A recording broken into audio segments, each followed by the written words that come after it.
దేశంలో వినియోగదారులకు రక్షణ కల్పించే చట్టం 1986లో వచ్చింది.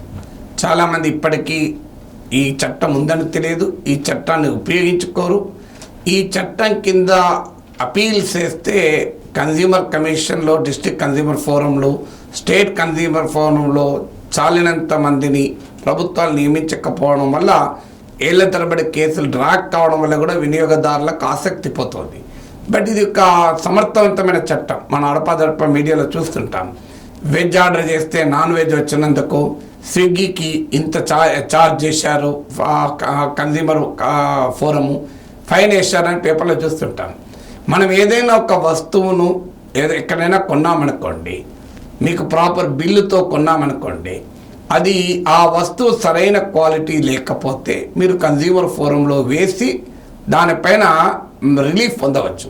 మీకు నాకు అనుభవం, నాకు ఒకసారి నేను సోఫా కొంటే ఆ సోఫా కొన్న కొద్ది నెలలకే కంప్లీట్గా కిందికి వంగిపోయింది.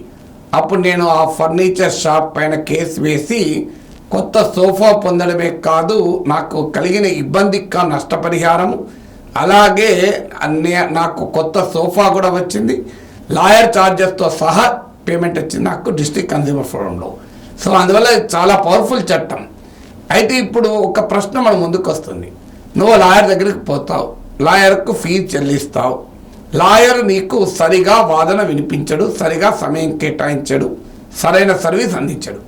నువ్వు కన్జ్యూమర్ ఫోరంకి వెళ్ళి ఇలా నేను డబ్బులు కట్టాను లాయర్కు, డబ్బులు కట్టిన నా లాయర్ నాకు సరిగా పనిచే సర్వీస్ ఇవ్వలేదు అని కోర్టుకు వెళ్ళొచ్చా?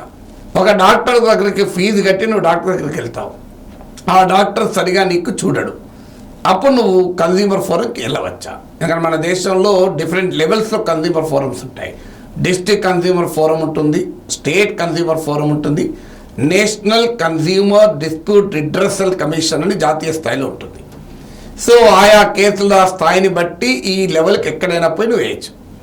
సో 1986లో ఈ చట్టం వచ్చింది.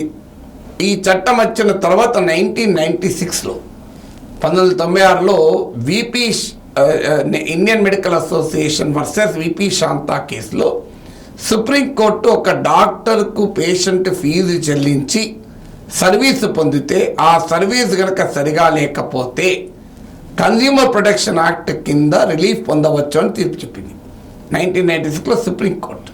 2007లో national consumer disputes redressal commission వాళ్ళు లాయర్లు కూడా కన్జ్యూమర్ ప్రొటెక్షన్ యాక్ట్ కిందకి వస్తారు. ఫీజు కట్టి ఒక లాయర్ దగ్గరికి క్లయింట్ వెళితే ఆ లాయర్ సరైన సర్వీస్ ఇవ్వకపోతే కన్జ్యూమర్ ప్రొటెక్షన్ యాక్ట్ కింద రిలీఫ్ పొందవచ్చు అని తీర్పు చెప్పారు. ఈ 96లో డాక్టర్లు కన్జ్యూమర్ ప్రొటెక్షన్ యాక్ట్ కిందకి వచ్చారు. 2007లో national consumer disputes redressal commission ఇచ్చిన తీర్పు వల్ల లాయర్లు కూడా వచ్చారు. ఇప్పుడు తాజాగా సుప్రీంకోర్టు ఒక కీలక తీర్పు చెప్పింది. ఈ తీర్పులో లాయర్లు కన్జ్యూమర్ ప్రొటెక్షన్ యాక్ట్ కిందకి రారు అని తీర్పు చెప్పింది. అంటే 2007లో national consumer disputes redressal commission వారు ఇచ్చిన తీర్పును పక్కకు పెడుతూ సుప్రీంకోర్టు ఒక క్లియర్ డిస్టింక్షన్ ఇచ్చింది.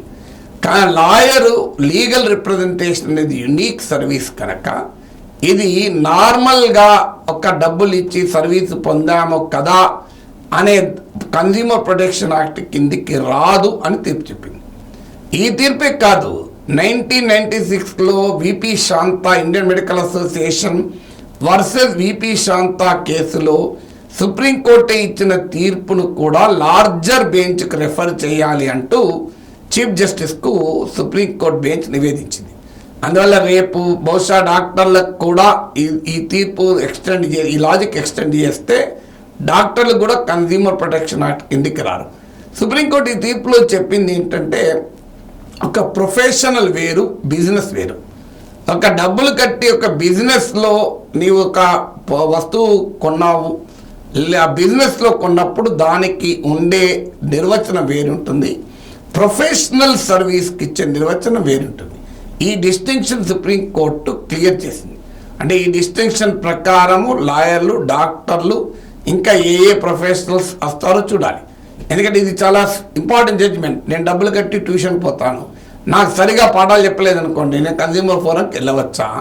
నేను డబ్బులు కట్టు చార్టెడ్ అకౌంట్ దగ్గరికి వెళ్తాను, నా చార్టెడ్ అకౌంటెంట్ నాకు సరిగా సర్వీస్ ఇవ్వలేదు అనుకోండి, నేను కోర్టుకు వెళ్ళొచ్చా? ఇలాంటి క్వశ్చన్స్ అన్నీ వస్తాయి. అందువల్ల ప్రొఫెషనల్స్కు ఎలా డీల్ చేయాలి అనే విషయంలో సుప్రీంకోర్టు వాదన ఏంటంటే, వీళ్ళకు రెస్పెక్టివ్ ప్రొఫెషనల్ బాడీస్ ఉన్నాయి. బార్ కౌన్సిల్ ఆఫ్ ఇండియా ఉంది, ఇండియన్ మెడికల్ అసోసియేషన్ ఉంది. ఏదైనా మాల్ ప్రాక్టీస్ చేస్తే అందువల్ల వీరు కన్జ్యూమర్ ప్రొటెక్షన్ యాక్ట్ కిందికి లాయర్లు రారు. డాక్టర్లు వస్తారా లేదా అనే విషయంలో వస్తారంటూ గతంలో ఇచ్చిన తీర్పును పునఃపరిశీలించాలని సుప్రీంకోర్టు పేర్కొంది. అయితే ఇక్కడ కన్జ్యూమర్ ప్రొటెక్షన్ యాక్ట్ కిందికి రారు గనక డాక్టర్ ఏం చేసినా పేషెంట్కి రక్షణ ఉండదా, లాయర్ ఏం చేసినా క్లయింట్కి రక్షణ ఉండదా అంటే నార్మల్ సివిల్ కోర్టు రక్షణ ఎప్పుడైనా ఉంటుంది. నువ్వు నీకు సరైన సర్వీస్ ఇవ్వని డాక్టర్ దగ్గరకో లాయర్ దగ్గరకో నువ్వు కోర్టులో కేసు వేసుకునే అవకాశం ఎప్పుడైనా ఉంటుంది. ఇక్కడ ఇష్యూ కన్జ్యూమర్ ప్రొటెక్షన్ చట్టం కిందకి రారని. అయితే ఇప్పుడు ఇంకో సమస్య ఉంది. ఒకప్పటిలాగా లా లీగల్ ప్రొఫెషన్ లేదు, ఇప్పుడు లా సిండికేట్లు వచ్చాయి. లాయర్ ఏమో ప్రొఫెషనల్, లా సిండికేట్ బిజినెస్. డాక్టర్ ఏమో ప్రొఫెషనల్, హాస్పిటల్ ఏమో బిజినెస్. హాస్పిటల్ సర్వీస్గా ప్రొఫెషనల్గా డిఫైన్ చేయగలమా? ఇప్పుడు హాస్పిటల్ ఇన్కమ్ ట్యాక్స్ యాక్ట్ కింద బిజినెస్గానే చూస్తారు. అదే ఒక డాక్టర్ సొంతగా ప్రాక్టీస్ పెట్టుకుంటే ఇన్కమ్ ట్యాక్స్ యాక్ట్ కింద ప్రొఫెషనల్గా చూస్తారు. ఒక లాయర్ లీగల్ ఫామ్ పెట్టుకుంటే అది బిజినెస్ అవుతుంది, లాయర్గా ఉంటే ప్రొఫెషనల్ అవుతుంది. మరి రేపు లాయర్కి ఇచ్చిన ఎగ్జంప్షన్ లా ఫామ్స్కి ఇస్తారా? డాక్టర్కు రేపు ఇచ్చే ఎగ్జంప్షన్ ఒకవేళ ఇస్తే అది హాస్పిటల్కి ఇస్తారా? ఇవన్నీ రేపు కోర్టులో ఇచ్చే తీర్పులను బట్టి చూడాలి.